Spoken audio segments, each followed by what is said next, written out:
All right, well, good evening, everybody, and welcome to the September 19, 2023 Hempstead Town Board meeting. Madam Clerk, would you please call the roll? Yes. Supervisor Clavin. I am here. Councilman Carini. Councilman Carini. Councilman Dunn. Here. Deputy Supervisor Gooseby. Here. Councilwoman Miller. Here. Councilman Muscarella. Here. Councilwoman Ryder. Here. Receiver of Taxes Janine Driscoll. Here. Okay. Deputy Supervisor, would you lead us in the Pledge of Allegiance? Pleasure. Hand over heart. I pledge allegiance to the flag of the United States of America and to the republic for which it stands, one nation, under God, indivisible, with liberty and justice for all. All right, Madam Clerk, would you please call the first Yes, public hearing? I will. All right. We have a proposed local law regarding regulations and restrictions to limit parking near Lawrence, Levittown, Lido Beach, Oceanside, Point Lookout, Roosevelt, Wantagh, West Hempstead, and Woodmere. Okay, any member of the board wish to be heard? I do not have any slips on item number one. Is anybody who wants to be heard on item number one that did not sign in? If not, may I please have a motion? I move that the public hearing be closed and the board adopt the item. Supervisor Clavin. Aye. Councilman Carini. Aye. Councilman Dunn. Aye. Deputy Supervisor Gooseby. Aye. Councilwoman Miller. Aye. Councilman Muscarella. Yes. Councilwoman Ryder. Aye. Madam Clerk, please call the next item. We have a proposed local law regarding parking or standing prohibitions in Belmore, East Meadow, Elmont, near Floral Park, Franklin Square, near Freeport, near Lawrence, Point Lookout, Roosevelt, Uniondale, and Wantagh. Any member of the board wish to be heard on this? I do have a couple of slips. Item number two, first I have a Michelle Cooper. If you go to the back there and give your name and address, that'd be fantastic. Thank you.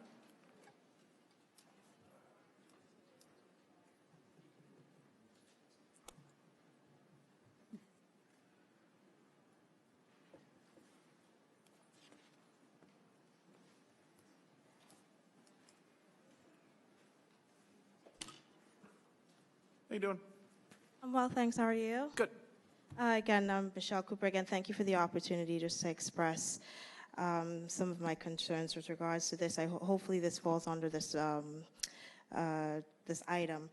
But the reason I'm here today is 66 Nassau Road is the former home of Michelle's Upward Prep, which is back in the day a bustling elementary school. And is it regarding item number two? it's in regards to parking, to commercial industrial parking. Okay, but we're calling right now the hearing in relation to number two. Is that address on this, on item number two? Mr. It's in Roosevelt. So No, I know that. We do have a public comment section later on. You can speak, but we generally, the rule is when we present an item, the public speaks to that item we're voting on. Okay, the specific address is not in there, but I just figured. Okay, that's fine. You can stick around. This gentleman right here is from our traffic control. We have a public section later on, not too far away. You can come back, but in the interim, Tom, maybe you can go back and he'll get the information for me to follow up with you. Is that okay? Not a problem. Okay, awesome. Thank you very much. Thank you. Now I also have a Tom Moran. You're number three? Okay, that's fine. I don't have any other slips on item number two. Anybody else wish to be heard that didn't send in item number two? Okay, may I please have a motion? I move the public hearing be closed and the board adopt the item. Second motion. Supervisor Clavin. Aye. Councilman Carini. Aye. Councilman Dunn. Aye. Deputy Supervisor Gooseby. Aye. Councilwoman Miller. Aye. Councilman Muscarella. Aye. Councilwoman Ryder. Aye. Okay, Madam Clerk, please call the next item. We have a proposed local law regarding arterial stops in Franklin Square, Oceanside, Point Lookout, Uniondale, and Wantagh. Okay, any member of the board wish to be heard? All right, I do have a slip. Mr. Moran?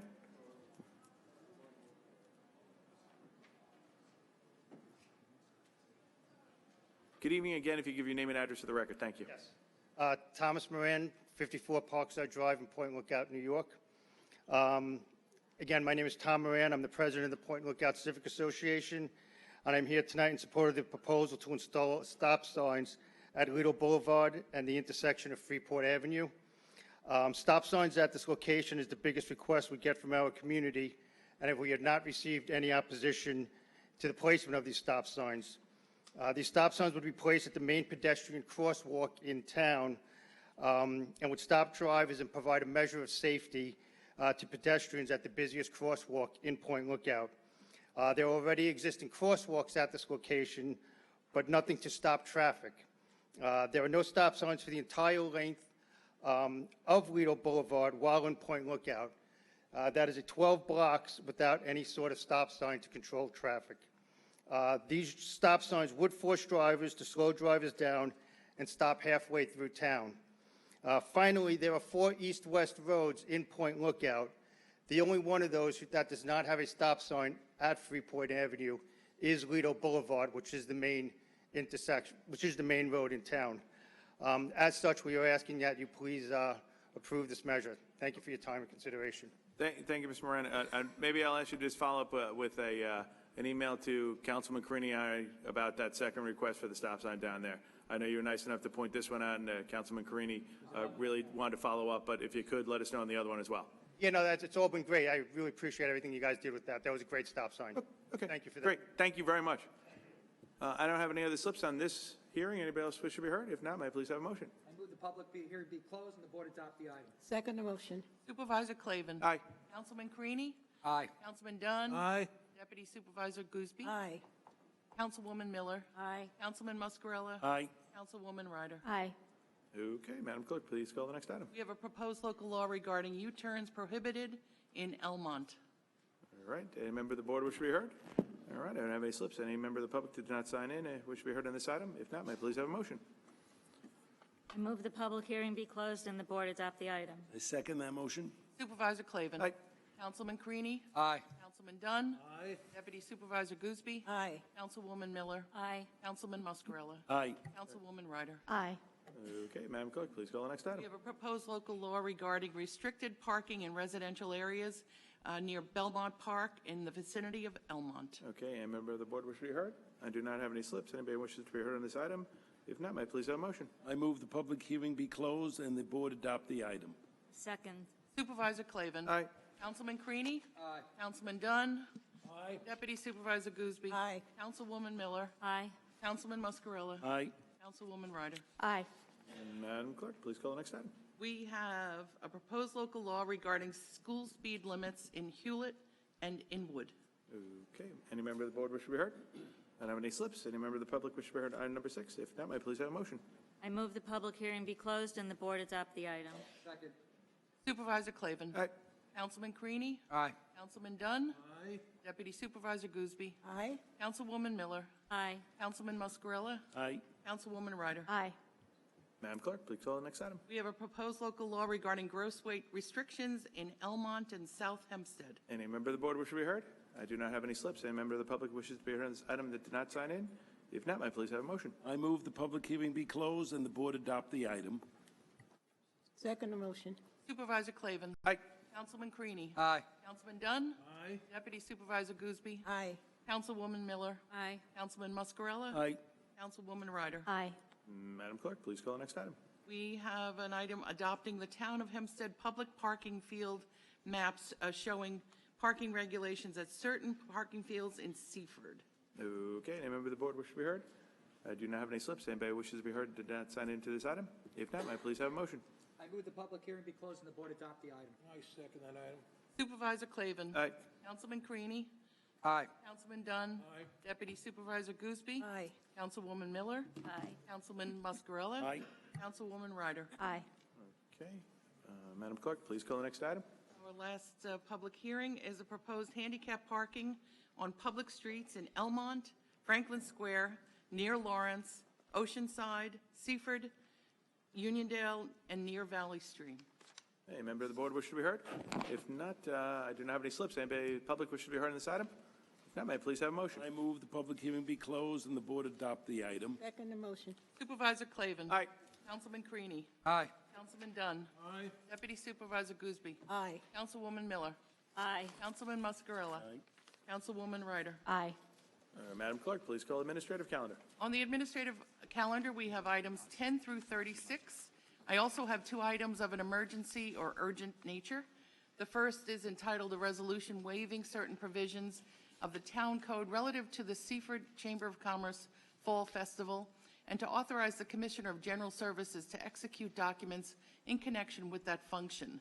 The second emergency resolution is entitled Resolution Authorizing the Department of Buildings to issue a building permit with a fee cap in connection with building permit application number 23-6834 and all associated applications, open permits, certificates, and Board of Zoning Appeals fees for the Yeshiva Katana of Long Island for a third-story addition to existing religious school building at the premises located at 321 Dowdy Boulevard in Inwood, Town of Hempstead, Nassau County, New York. And that shall be added as. They will be added as items 37 and 38 on the calendar. Does any member of the board wish to be heard in the administrative calendar? All right. I do not have any slips. Any member of the public wish to be heard in the administrative calendar? If not, may I please have a motion? I move the administrative calendar number 10 through 38. Can I please have a second? Second. Very good. Supervisor Clavin. That is an aye. Councilman Carini. Aye. Councilman Dunn. Aye. Deputy Supervisor Gooseby. Aye. Councilwoman Miller. Aye. Councilman Muscarella. Aye. Councilwoman Ryder. Aye. Okay, Madam Clerk, so you have a motion to adjourn? Nobody's on, please? Please. I move that we adjourn. Second. Supervisor Clavin. Aye. Councilman Carini. Aye. Councilman Dunn. Aye. Deputy Supervisor Gooseby. Aye. Councilwoman Miller. Aye. Councilman Muscarella. Aye. Councilwoman Ryder. Aye. All right. Now that the formal program of the town board meeting has been adjourned, the town board will remain to listen to the comments of the residents. I have a number of residents that have signed in, and we'll start with Felix Bercacci.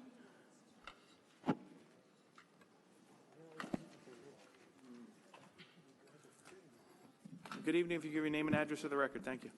Felix Procacci, Franklin Square. In Don Clavin's recent campaign mailing, he says he hasn't raised taxes. This is a lie. On January 5th, 2021, Don Clavin and the entire town board voted unanimously to increase taxes on residents living within the town of Hempstead's water district, Resolution 18118. On March 31st, 2020, after being in office just 3 months, he lied to residents about a $40 million bond resolution for road repair to stimulate the economy. Don Clavin called the press and told them the $40 million was to be spent to help people during the financial downturn due to the pandemic. The town's bond documents show that only $5.9 million was borrowed in 2020, $15 million was borrowed in 2021, and $16 million was borrowed in 2022. So why did Don Clavin lie, saying the $40 million was going to be spent in 2020? The answer is because Don Clavin is a liar, and all residents of the town of Hempstead should be aware of this. On August 4th, 2020, the town board passed a bond resolution to refund $23 million of the town's debt. Before this bond issue even went to market, Don Clavin said he saved taxpayers $750,000. For Don Clavin, lying just comes naturally. At the last meeting, Don Clavin said I acknowledged some good deed Kate Murray did regarding passports. Watch the video, Don. I never said or implied such a thing. For the record, Don, both you and Kate Murray are big on wasteful spending, and Kate's passport program creation was totally unnecessary and has been a big waste of taxpayer money since its inception. To make sure you heard me correctly, I'll repeat myself. Kate Murray's passport program is totally unnecessary and has been a big waste of taxpayer money since its inception. I know you would like to acknowledge what I say when I go back to my seat, so acknowledge this instead of making a misleading statement like you usually do. If you disagree with me, prove me wrong, Don.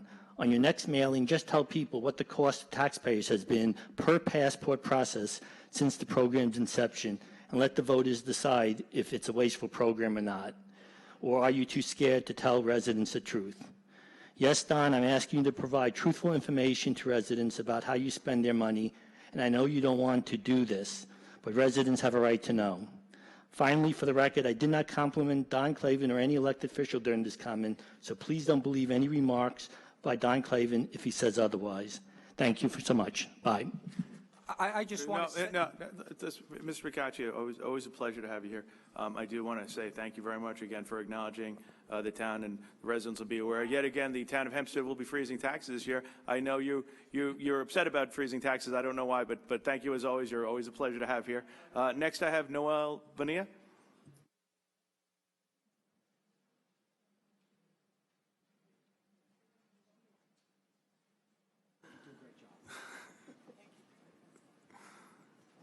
Noel Benia? Okay. German Pereira?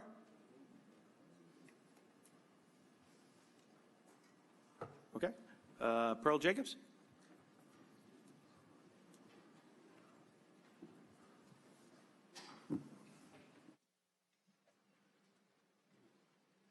How you doing for your name and address for the record? Thank you. Pearl Jacobs, Uniondale. On September 13th, I and several concerned Nassau County residents participated in the New York State Department of Environmental Conservation Community Air Quality Monitoring Call. Findings from the air quality monitoring study from September 1st, 2022 to August 21st, 2023 was shared and discussed. To say that the data shared on this call was disturbing is an understatement, especially regarding the adverse effect that poor air quality is having on communities of color. Due to time constraints of 3 minutes, I will share the information for Uniondale, the host community for the proposed casino project. It was stated on a call that high traffic on Hempstead Turnpike and Uniondale's proximity to Hempstead Turnpike, Meadowbrook Parkway, and Northern Parkway is the primary factor attributing Uniondale's air pollution. In the Department of Environmental Conservation's language, Uniondale's primary source of air pollution is categorized as mobile.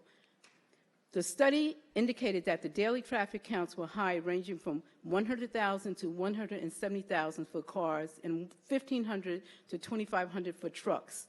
Reference roadways were Hempstead Turnpike, Meadowbrook Parkway, Northern State Parkway, and Oak Street. In DEC language, Uniondale is identified as a location of sensitive receptors, a location that is of high concern for the health of children and elderly who are most susceptible to respiratory illnesses, primarily being asthma. The report also indicated that there were 2 nursing homes, 14 public schools within the location of sensitive receptors. The report also stated that there were no hospitals within the study area. The next step for the New York State DEC is to implement emission reduction strategies with the goal of designing programs and projects to reduce emission and exposure in communities that have been adversely affected by air pollution. It was stated that local government and state Department of Transportation is needed in order to reduce traffic concentrations, and community involvement is extremely important, as stakeholders would need to be informed what an engagement and mitigation project would look like and what a mitigation project would look like going forward. Given those most concerning facts shared by the Department of Environmental Conservation, I would hope that you, as Town of Hempstead Council members that are responsible for the environmental impact study, will make certain that this study is done in an ethical and transparent manner. A casino at the Coliseum location, where operating hours would be 24/7, would substantially increase traffic. Imagine adding approximately 30,000 more vehicles to the 100,000 to 170,000 daily average. The result would be further deterioration of Uniondale's already compromised air quality, and then we would just call that environmental racism. Thank you, Ms. Jacobs. Next, I have Stephanie Chase.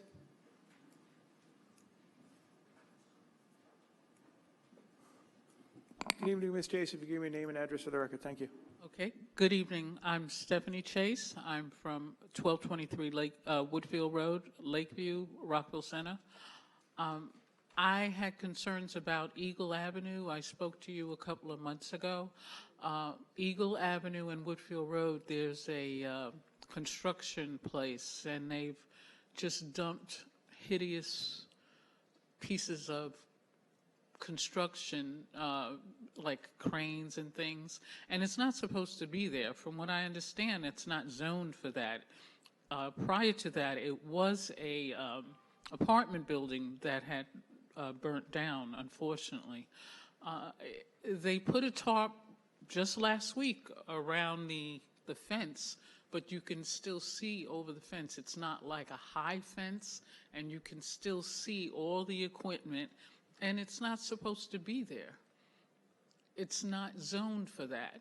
I heard there were, from the meeting I was here last time, they said it was, they were given citations, but nothing has been done. Get them out. I don't understand. If they've had, so many citations for this site, it's an eyesore. coming into my community, my beautiful community of Lakeview. Thank you. Okay. Ms. Chase, I'm going to tell you that I know Freddie Jowitz, my building commissioner, is back there. He's going to follow up with you, and maybe he can tell you the status of any of the citations that they appeared in front of court and what the court has or has not done. Freddie, if you could do that, stand up there and wave. There you go. Okay. Thank you. Next, I have Richard Catalano. Good evening. If you give your name and address for the record. Richard Catalano, 82 Whitehall Boulevard, Garden City. I'm a member of the grassroots group Say No to the Casino Civic Association. We're a group of concerned residents throughout Nassau County concerned about building the second largest casino in the country here in the heart of our county. I urge everybody on the council to visit our website. It's nocasinonassau.org to learn about 9 key reasons why the proposed casino is wrong for the residents of the town of Hempstead, wrong for Nassau County, and wrong for Long Island. It will invariably increase traffic, crime, pollution, gambling addictions, DWI fatalities, and will also decrease our home values and our overall quality of life. First, I want to express some disappointment about the inactions of the town of Hempstead today. Despite a rezoning proposal that is likely the most significant threat to our quality of life since I've been on this earth, which is 63 years, we have received zero information as residents as far as how this zoning process is going to proceed, though we receive a lot of literature from the town of Hempstead about a lot less important things. This is an unprecedented request for a resort district, for a casino complex that will have more square footage than the Empire State Building, more square footage than Roosevelt Field. It's an enormous complex that they want to plop right in the heart of our county. I would like to spend the rest of my time briefly talking about why I believe this is a problem from drunk driving. DWI fatalities are way too high in Long Island. We've lost 763 innocent lives since 2012. That is about 5 per month. We recently lost a family in Massapequa, 2 teenagers in Jericho, a young couple in Laurel Hollow, and there's a variety of reasons for that. However, if you put this proposed casino in the middle of Nassau County, in that location with 12,450 parking spots, they have to have a lot of parking spots because nearly everybody is going to drive to this casino, it will invariably lead to drunk driving. If any of you have ever been to a casino, you know that they serve alcohol, you know that they give complimentary beverages to their high rollers, and you know that people are going to leave that casino drunk. If only 0.5% of the people coming to that casino leave drunk, that is an extra 60 drunk drivers on our roads each and every day. And deaths have happened. Last September, a drunk driver from Mohegan Sun ran over a mother and her son. Back in 2009, a pre-med student from Islip, Elizabeth Durante, was killed by a drunk driver, also from Mohegan Sun. And I just want everybody on the council to think about the implications. Are you ready to wake up one morning and to read about a drunk driver going in the wrong direction on Meadowbrook Parkway, killing some innocent residents of the town of Hempstead? Thank you for your time. Thank you, Mr. Catalano, and rest assured when hearings are going to be done on that, they'll be publicly known, and there'll be significant attention paid so people know to come down and express either their opposition or support to anything that may or may not be built at that location. Next, I have Lisa Gahn.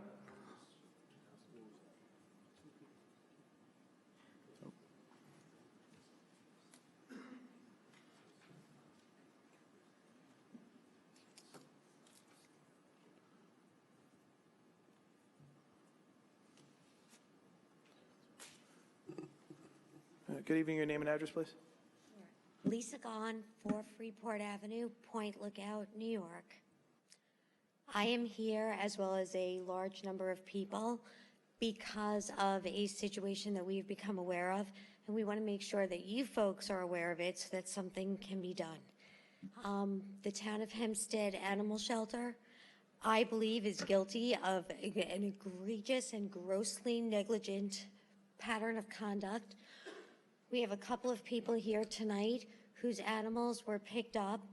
Apparently, the no-kill shelter, which it's my understanding the town shelter is, then sends animals to Central Veterinary, And within hours of picking them up, so there's no holding period, there's no protocols, there's no process. Apparently, there's not even a listing when they pick up an animal. Within hours of picking them up, these people's pets have been euthanized. As a group of animal lovers, I can tell you that we all go above and beyond what any of you folks can ever imagine to save animals and to get them neutered and what have you, to do our part. And what I thought the first time I heard about it was just a horrible accident, is apparently a repeated pattern of behavior.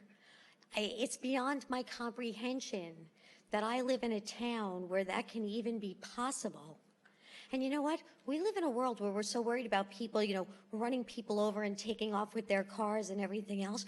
What are we teaching our children? There's no respect for any life. The only species on planet Earth that kills something for a reason other than food are human beings. So these animals, as you will hear tonight, they were tested. The test did not show one valid reason why these animals were euthanized, and yet they were euthanized. Within feet of their homes, within hours of being picked up. And in one case, I will tell you that I think the people that called the town thought that they were doing a good deed because they called a no-kill shelter for an animal that they thought might be in distress. And within 2 hours of picking it up, it was killed by Central Vet. I need to understand, and I need to have a guarantee from the town of Hempstead that my tax dollars are not paying for people to kill animals that I'm devastated and they're not even my pets. I cannot believe I live in this town and this has been a repeated pattern of behavior. It needs to change. The people that you are going to hear from tonight that are here to speak demand that it change, and I think that Central Vet, their contract needs to be canceled immediately because clearly nobody's vetting them, nobody's monitoring them, and whatever's going on has to be illegal. I can't believe it's not. Thank you. Well, thank you very much. Next, I have Stephen Rolston. Stephen Rolston.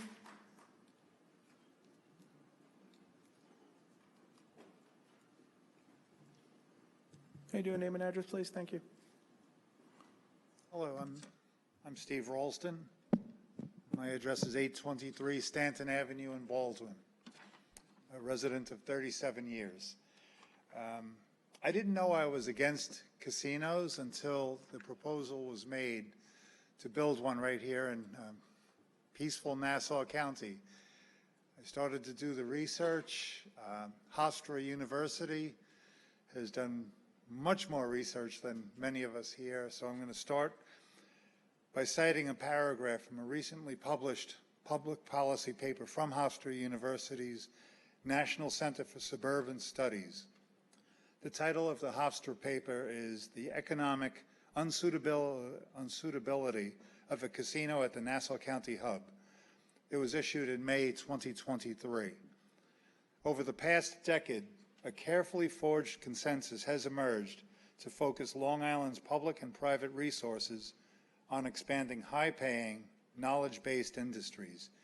Key strategies include investing in research and educational opportunities to fill the jobs of the future that exist now and providing additional housing that is appealing and affordable to well-trained young workers whose services Long Island is competing with other regions.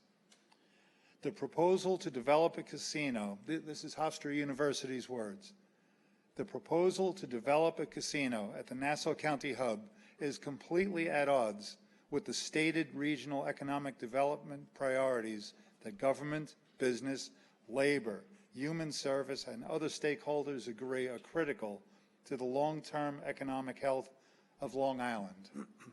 So, as I do the research, I'm shocked that that our legislators recently voted 17-1 to let this pass through, because even Bruce Blakeman said he doesn't gamble. There's a good reason he doesn't gamble. We don't want to lose our money. It's not a pleasant recreation for most people who gamble, sadly. There are much more worthy projects. Days after Mr. Blakeman and fellow legislators allowed the casino project to go forward, he welcomed a cooperation agreement between NYU Langone and Nassau Community College. Such an expansion of our valued universities and medical groups are exactly the type of growth projects we all seek, for growth which enhances the quality of life in Nassau County. It helps us all. A casino degrades neighborhoods for 10 miles around, according to the Illinois Law Review. A casino will not enhance our quality of life. Please, let's put our energy into projects which help the community, such as the NYU Langone Nassau Community College Alliance. Thank you so much for your time. Okay, thank you very much for coming this evening. Next I have Danica Brugge.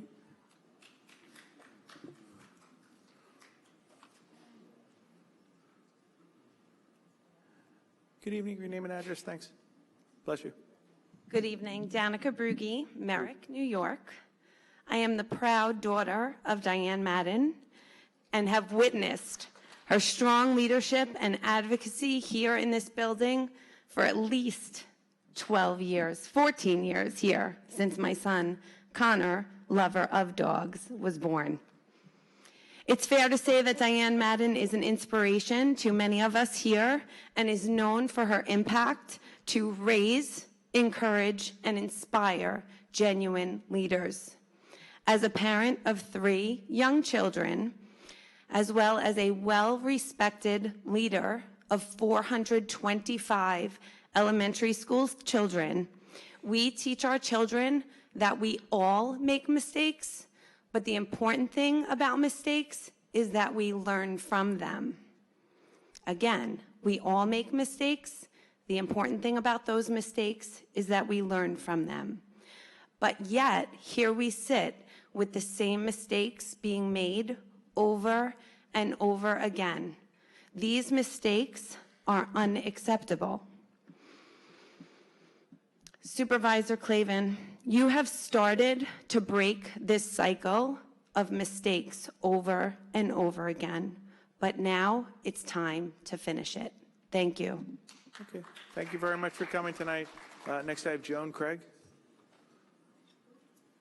Joan Craig?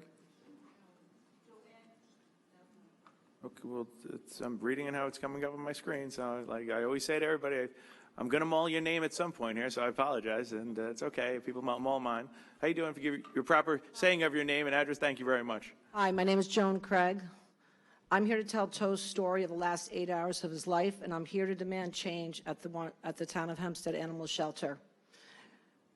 Saturday, September 2nd at 8:37 a.m., we receive a message from our cat sitter. Morning, let the kitties out. They had enough food and fresh water. 9 a.m., random neighbor up the street picks up Toast from his yard. Toast was friendly and purring, but he thinks some reason he's ill. He wouldn't eat from him. He just eaten. 9:57, Toast is brought to the shelter and is reported by the Good Samaritan that he might be ill. The shelter never takes his picture, never lists him on a lost and found page. They watch him. 11:20, they transport him to Animal Hospital. They decide, without any medical vet on staff, that he's ill and he needs attention. 11:30, he's admitted to Wanto Animal Hospital, and he came in quiet, alert, and responsive. 11:30 to 2, he had a battery of tests, IVs, x-rays, ultrasounds. All vitals appear normal. Diagnosed with dehydration. Temperature of 100. Recommend continued care, but they're closing at 3 o'clock, which the shelter should know. So they send him to Valley Stream, not locally, to another 24-hour vet. Somehow at 2:55, he arrives at Central Vet with no paperwork from Wanto Animal Hospital. And somehow, the vet, CVA, reports that Toast arrived lateral, non-responsive, with a temperature of 96. They also reported that he had a leg injury, occurred on transit. Well, we have still not been provided an answer what happened to our cat on transit with the shelter. 4 p.m., after another round of tests are conducted and concluded, he's left to be monitored. He's dehydrated. 6 p.m., he is euthanized. None of this would have happened if policies and procedures were followed by your staff and they had held him properly for the 5 days and did not try and diagnose him. If you had reputable veterinary staff and 24-hour medical care, they could have been the judge and taken care of him. This could have never happened to you at a proper lost and found department that utilized today's technology and free social media to just post to help find the owner. And this also would have never happened if you had better trained staff to manage the facility, like someone like Diane Madden. So I conclude, in the name of Toast, I never want this to happen to another cat. That was the most horrendous 8 hours of his life. And the animal shelter should be responsible. I conclude. Okay, thank you. Next, I have Scott Craig.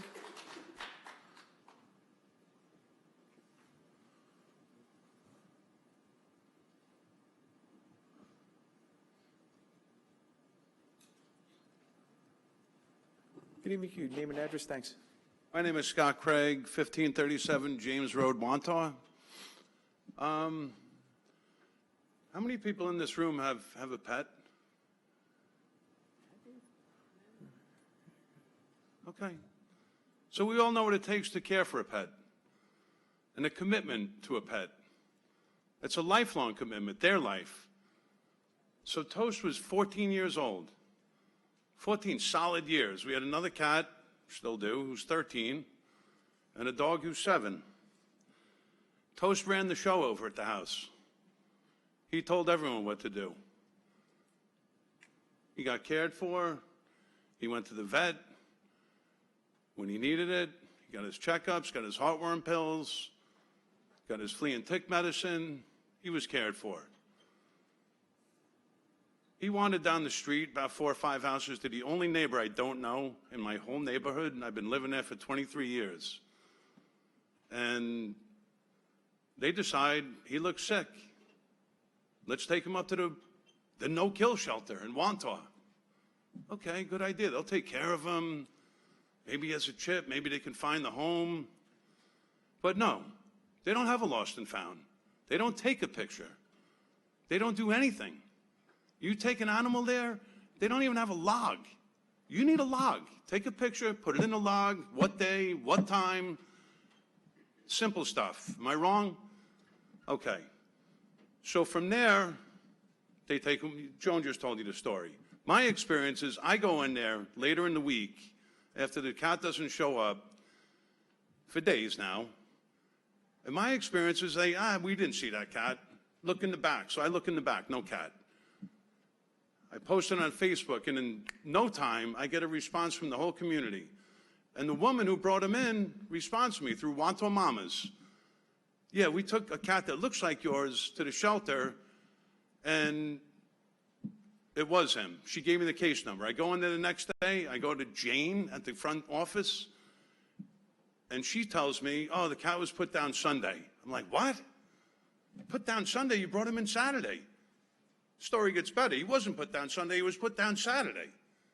Talk about 5 days. Talk about 8 hours. The cat was dead in 8 hours. She should never have brought him there. They made a mistake. They thought they were bringing him to a safe place.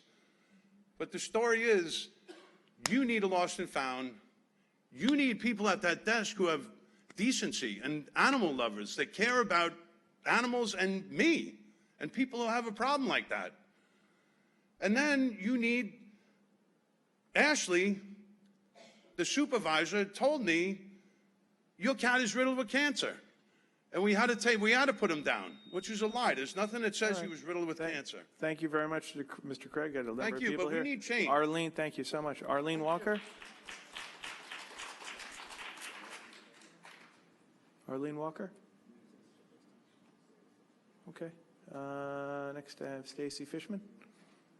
Stacy Fishman. There you go. How you doing? If you give your name and address, thank you. I live in Merrick. Stacy Fishman. I called the shelter, Town of Hempstead, Wantagh Shelter, to see, if they euthanize cats, because I found a cat that looked like it belonged to somebody.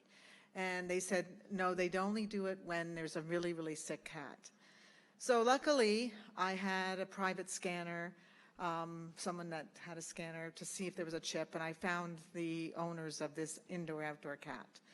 But it was very disappointing to hear about what happened here, because I thought that things had changed there, and that you had, taken care of this problem. And these are living creatures. They're just as important as us. And I would like to see some change with this procedures and how you handle things. And as there's lost and found, and there's time to have cats, I think 5 days might be too short, but there should be some kind of database as well. Thank you. Okay, thank you very much. We appreciate it coming in. Jessica Marcotti.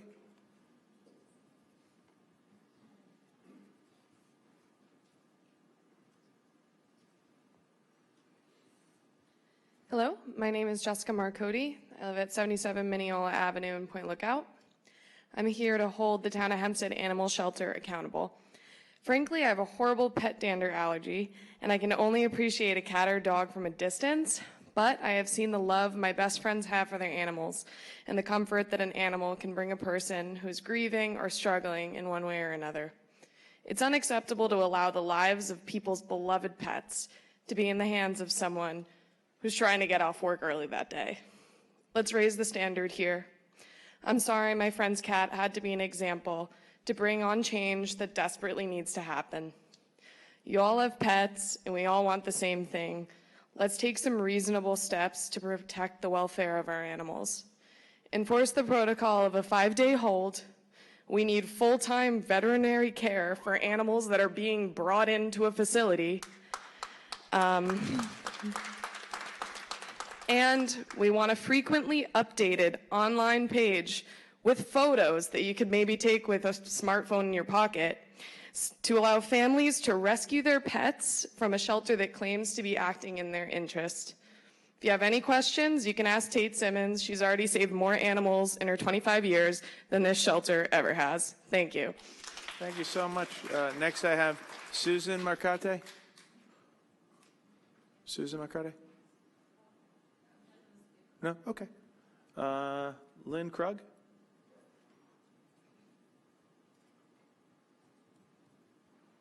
Good evening. Your name and address. Thank you. Good evening. My name is Lynn Krug. I live at 2 Weidler Court in Garden City. Thank you for allowing me to speak. I'm just trying to get my notes up. I apologize. Technology, not my thing. Okay. We receive a lot of communications from the town of Hempstead, usually in the form of colorful flyers. They can be very informative on a variety of topics of interest to residents. But there's one topic consistently missing. That topic is one of the most important developments in the history of our town: the potential construction of one of the world's largest casinos in our backyard. There has been nothing about the process, nothing what's underway. There's been no reassurance that the processes that are underway, the studies and reviews that are supposed to be safeguarding us from all bad decisions, are being done in a fair and objective manner. Instead, there is silence. We are not naive. We know there are tremendous political and financial pressures being brought to bear. So the silence leads me and others at the grassroots level to wonder who's watching out for us. Are our concerns even being heard? I don't mind the mailings. It's always nice to see Supervisor Clavin, Councilman Muscarella, Miss Murray, and Miss Driscoll's smiling faces, shaking people's hands, cutting ribbons, and protecting us from the sharks. Thank you for keeping them in Nassau and not sending them to Peconic Bay. But to those of us who fear the perils of a 9-acre casino being railroaded into our town, we need to see some transparency, any transparency, to the review and approval process.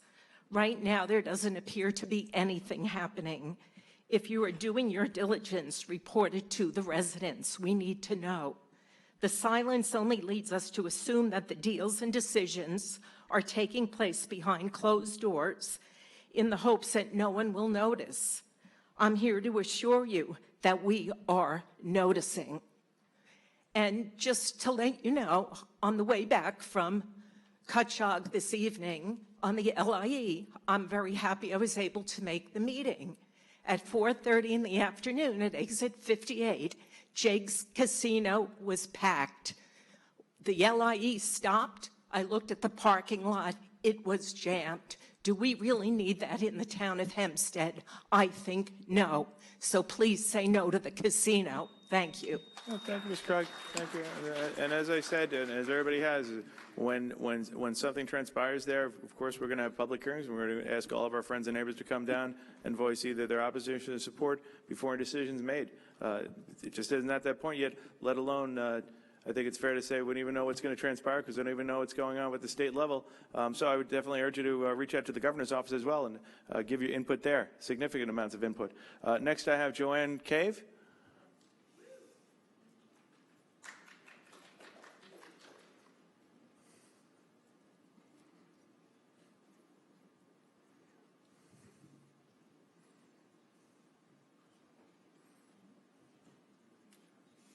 How you doing? Name and address, thanks.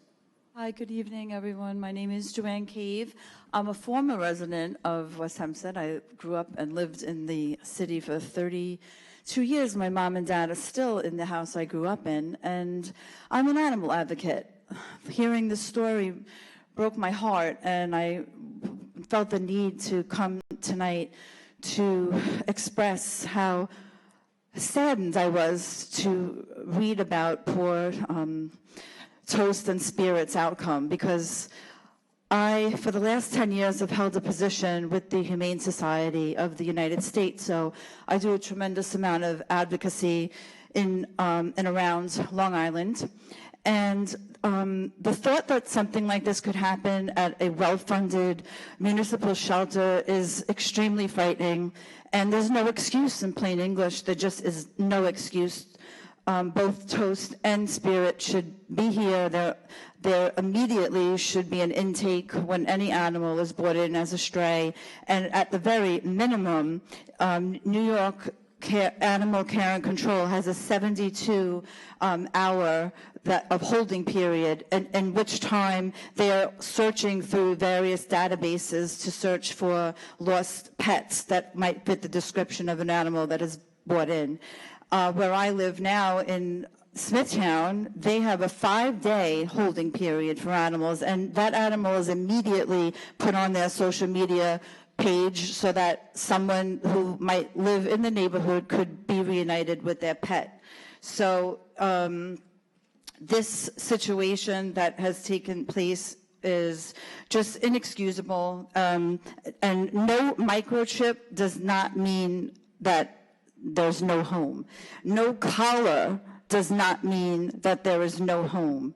And finally, speaking for 2 cats that I myself have at home that are both ear-tipped, they're my pets, and they have a home. So an ear-tip alone also is not a reason to assume that a cat doesn't have a home. So really, Town of Hempstead needs to do better. There's no excuse, and I sincerely hope that this tragedy that has happened will not be in vain, and that both this will be the inspiration that's needed in order to have some meaningful changes happen. And I've heard very negative things about the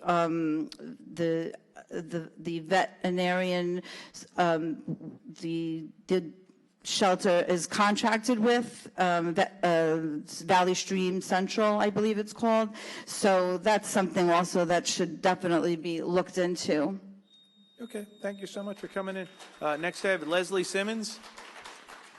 Leslie Simmons? Okay. How you doing? If you give your name and address for the record, thank you. Hi, Leslie Simmons. I live at 115 Lynbrook in Point Lookout. And I'll start by reiterating that if the town had followed a hold protocol, my cat Spirit would still be alive. Spirit was euthanized before I even knew he was missing.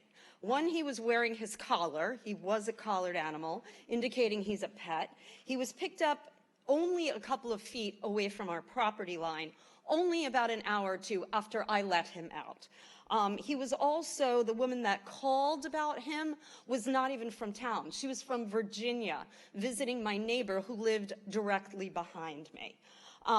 Everyone on my block knew Spirit. They knew he had broken his leg 6 months prior, and I spent lots of time and money at Long Island Veterinary Specialists, where the orthopedist there did an amazing job preparing and casting his leg. I took him every week to have that cast changed, and it cost me a fortune, but I didn't care because we loved him to death. After on April 16th, when he was picked up by the town of Hempstead, he was taken to Central Vet in Valley Stream. There, his vitals were done and taken and reported as normal. Then he was put through roughly $1,300 worth of other tests, which were basically also normal for a cat his age. He was 17, even though on the paperwork they said he was 9, but they didn't know because he, to them, was a stray. After all those tests that were normal, they euthanized him, even though the tests were normal, based on the fact that his leg was stiff. That's the way it had to be set, but he maneuvered on. They said he had no teeth. He hadn't had teeth for years. He was very happy without his teeth. And then the other thing, they said he was underweight. He was underweight because we had just found out literally like a day or two before I had him at the vet because he was losing weight, we found out that he had hyperthyroidism, and we were getting ready to put him on medication. The vet was just getting that ready for us. Anyway, his total bill was $1,500. That was for my cat. When I got the FOIL report, the 60-day bill for Central Vet was $27,000. Now, how many of those pets were actually euthanized? I don't know because I haven't foiled all the other reports yet. Do the math and figure out how much the town is paying this vet hospital yearly to either, euthanize pets or just not do what's right medically for them. This animal hospital, you need to cut them off. Sever your ties, sever the contract, because they have a terrible reputation. Go and investigate it. Look at all the bad reports. They are not medically capable, and they are fiscally super irresponsible. The other thing I need to mention is the apathetic, unfriendly, uncaring attitude at the front desk of the shelter. That needs to change. Thank you very much. I appreciate coming in. Rogelli Rodriguez? Rogelli Rodriguez? Okay. Patricia Terrelog? Patricia Terrelog? Katie Fisher? Oh, okay, hold on. All right. You got it.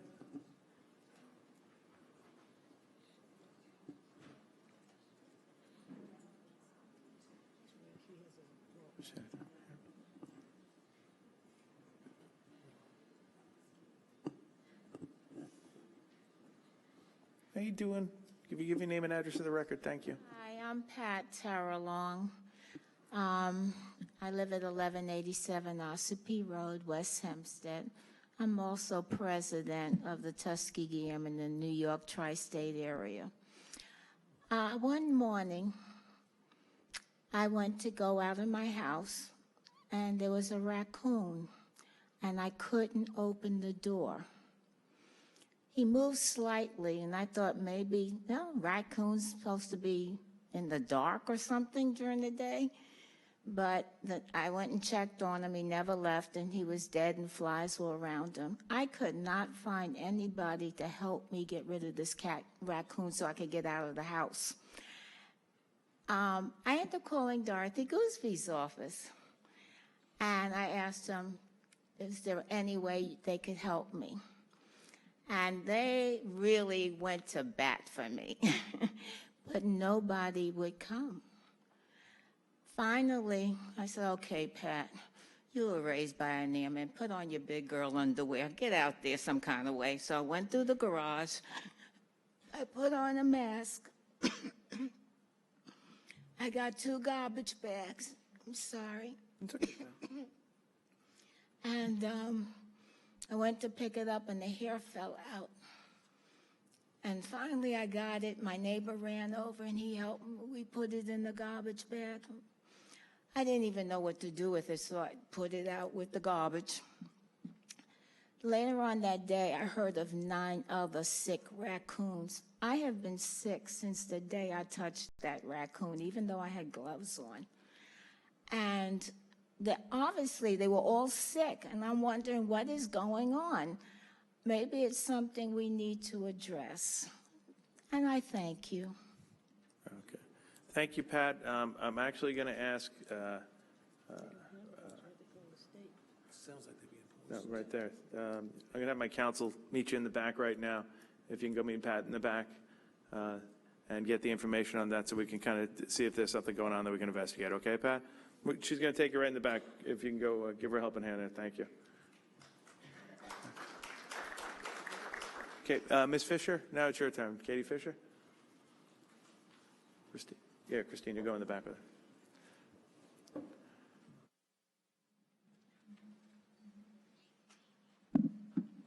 Hi, Katie Fisher, Point Lookout.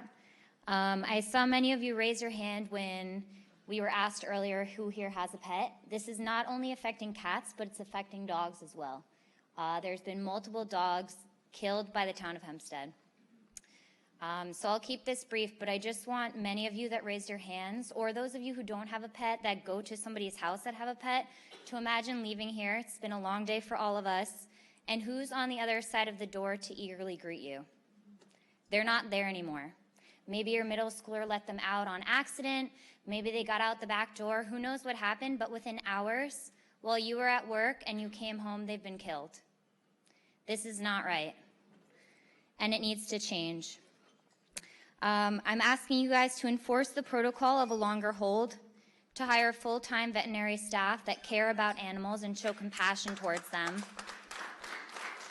And I'm asking you for a frequently updated page where pet owners can go to find their missing pets and relocate them. This is not hard stuff to do. And I know that anybody who has an animal and who can put themselves in the shoes of the people here today that are coming up to speak can understand why this needs to happen immediately. Thank you. Okay, thank you. Thank you so much. Next I have up Tate Simmons.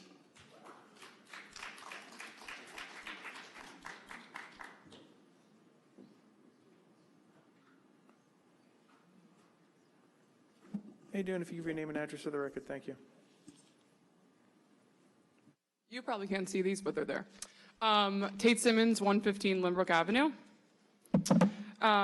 This April, I received news that my 17-year-old cat Spirit was horrifically euthanized by the town of Hempstead Animal Shelter in conjunction with the shelter's contracted vet hospital, Central Associates and Valley Stream. The morning of April 16th, Spirit was let outside for his usual after-breakfast outing. Spirit was a loving and healthy older cat who had just healed 100% a broken leg with many more years ahead. Let me also mention, like my mom said, he was cleared by all vets.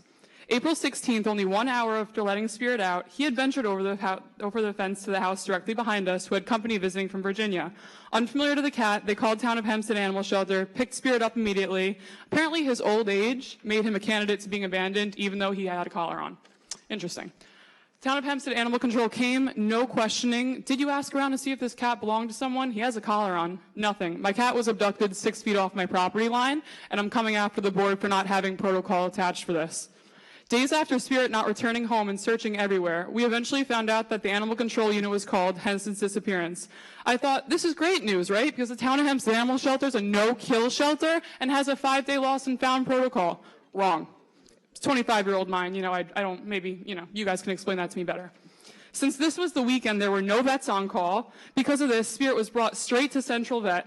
He never even made it to the shelter itself. The vet on call took one look at his healed leg and old age, and from there, made the decision to throw his collar in the garbage and euthanize him within an hour.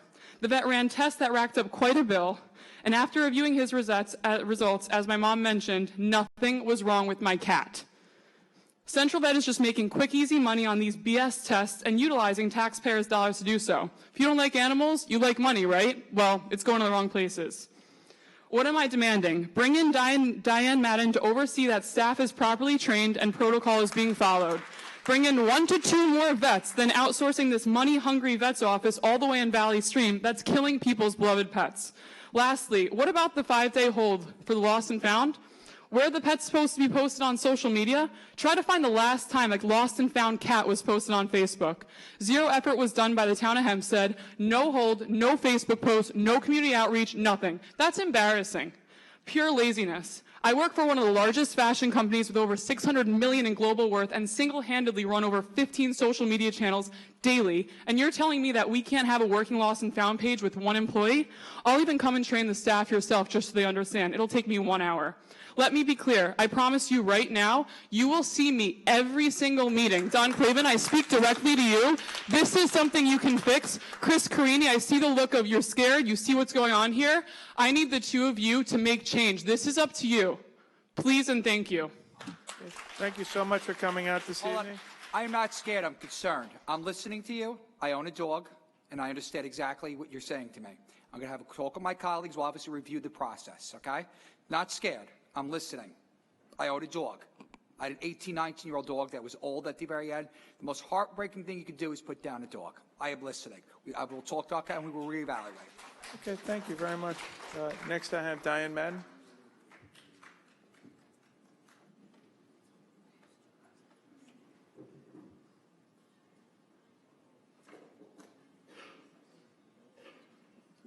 Diane Madden, Hempstead. Thank you, Councilman Carini, for that response. I mean, personally, I'd be sitting down with these families and working with them. Someone that has that kind of skill in social media should be someone that is on your team, not the other side. What's sad about this is that it's so preventable. It was preventable. I presented recommendations back in April when Spirit was destroyed. You need 2 full-time, on-staff, in-house, highly reputable veterinarians to work with the team. And by the way, Supervisor Clavin, in the direction that you chose, thankfully, to put the shelter in.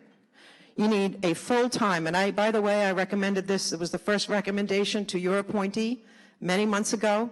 I said the first thing you need to do there is put experienced full-time staff in charge of vital departments such as lost and found. But instead, it's the same old business as usual. You have a bunch of part-timers sweating, wearing 10 hats, trying to keep up with very important departments, and animals are being killed because of it.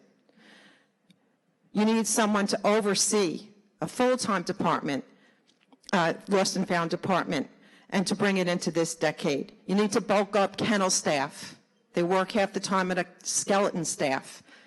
How is any acting director or director, whoever you put in there, supposed to make that shelter successful if there aren't enough people to put the pieces together?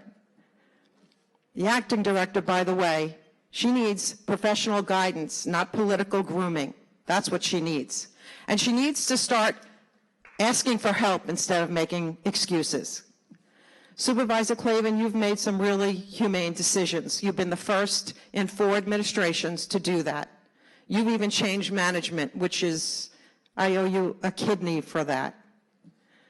But not everybody in this town got the memo that that's the direction you want the shelter to go in. Not everybody's getting this memo. I personally hit walls trying to get probably one of the best employees in there to help cats. Finally, it took about 4 months. I'm asking you to reject every excuse that's put before you because they're limitless. I've never seen a shelter operate on so many excuses, but I need you to reject those excuses and implement direct orders from you. Every time you made an independent decision, it was the best one. So I urge you to do that. And I think meeting with these families will be a lot more productive, and it will be proactive instead of reactive. And by the way, I would have loved to have seen any one of you, and by the way, I'm thankful for the direction until this happened, and I have to come here because I have to separate myself from that. These families deserve an apology. Ms. Madden. Thank you very much. Next, I have Valerie Heffron. Valerie Heffron.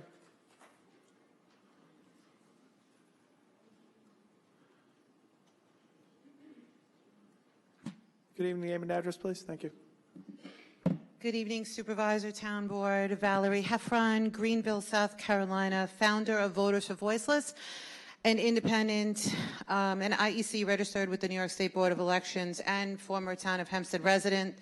Many of you know me. By all means, before you dismiss my comments, because I no longer reside here, I just want to let you know I brought a few friends with me tonight, and I have a few more. So let's pay attention to this. I want to put the swords down. Too long, there has been an us against them situation, animal advocates fighting with elected officials, fighting with management, etc. What I want to do is point out the solutions. First of all, let's identify the problem. The town has a long history of breaking its own laws as it pertains to the Hempstead Animal Shelter. You've heard a lot about lost and found tonight. I want to address another one. The town has a policy, which makes total common sense, that any animal adopted or fostered, the behavioral history must be disclosed to the family. Well, that didn't happen with Maria Koopman, which is now an appellate court case in the Supreme Court of New York. Index number 607862/19. The shelter broke its own policy that mandates they disclose all behavioral history. So what happened 4 days after this dog, Miko, was adopted? It viciously mauled the adopter, Ms. Koopman, breaking both of her arms, severed tendons, broken bones, and multiple lacerations. My point to you is this. When laws are broken, animals die. People get hurt. Taxpayers get robbed. This case has now hit over $1 million in taxpayer-funded legal fees. But what's the bigger picture? Here's your solution. For years, since before I became an animal advocate, Diane Madden has been in the press presenting solutions on a silver platter to you. She was right about the lost and found rules back in 2017 when a dog named Oso was killed in under 24 hours. She was right when she warned about the animals being wrongfully distributed to a shelter upstate that was shut down for animal abuse and neglect. She was right when you asked her, this administration asked her for her advice. Should we put in Ashley Barons as the acting director? She said, I'd rather you cast a wide net, but if you're going to give someone a chance from internally, give it to her. She was right. She was right when she came here months ago and couldn't stand what happened to Tate's cat. And she sent you the solutions on a silver platter and said, please don't let this happen again. But they don't listen to her. I'm tired for years of seeing her be treated like a backdoor mistress. People pick her brain. Deputy commissioners call her for her advice, but they don't listen. That's your answer. Listen to Diane Madden, bring her into the shelter, and pay her. I see. Next, I have Marcia DiTieri. Hi, Ms. DiTieri. Marcia someone left DiTieri. their phone. Thank you so much. Sorry, I know, but someone left their phone here. Okay. Okay. Thank you.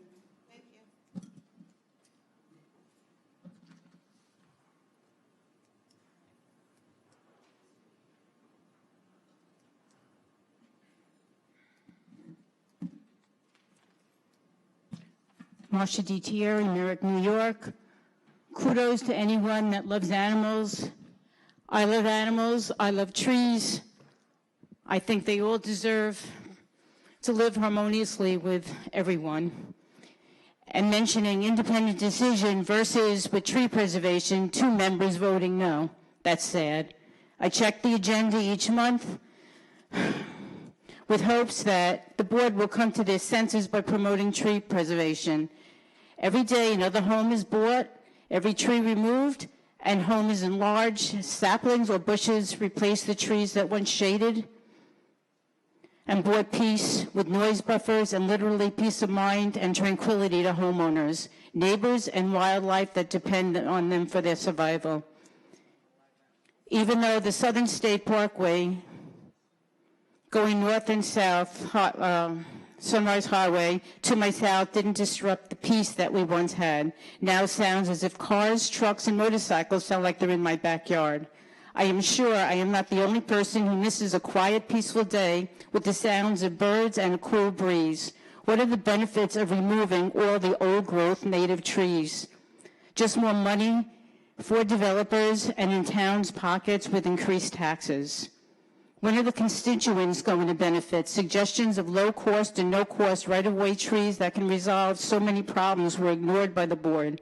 My volunteering to do a walkthrough with the town and ask constituents if they want tree preservation was ignored. So many requests of tree preservation law put into place by hundreds of constituents were never put on the calendar due to 2 of the 7 board members, not the majority, not wanting tree preservation.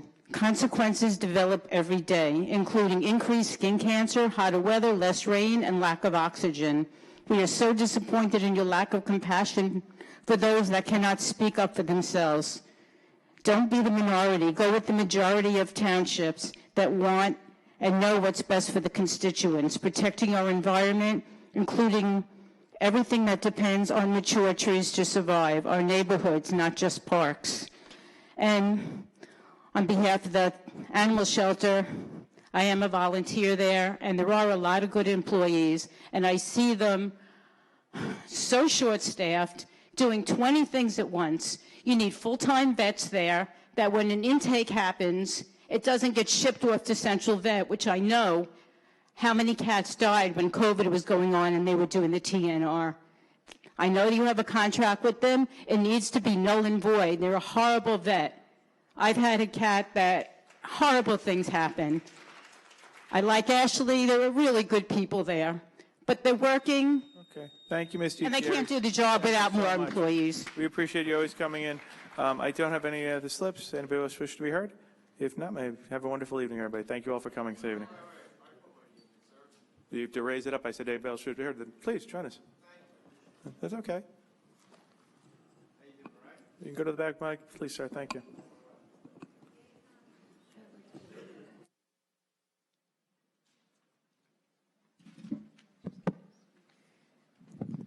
How you doing? If you give your name and address, thanks. Good evening. My name's Tommy DeMisa.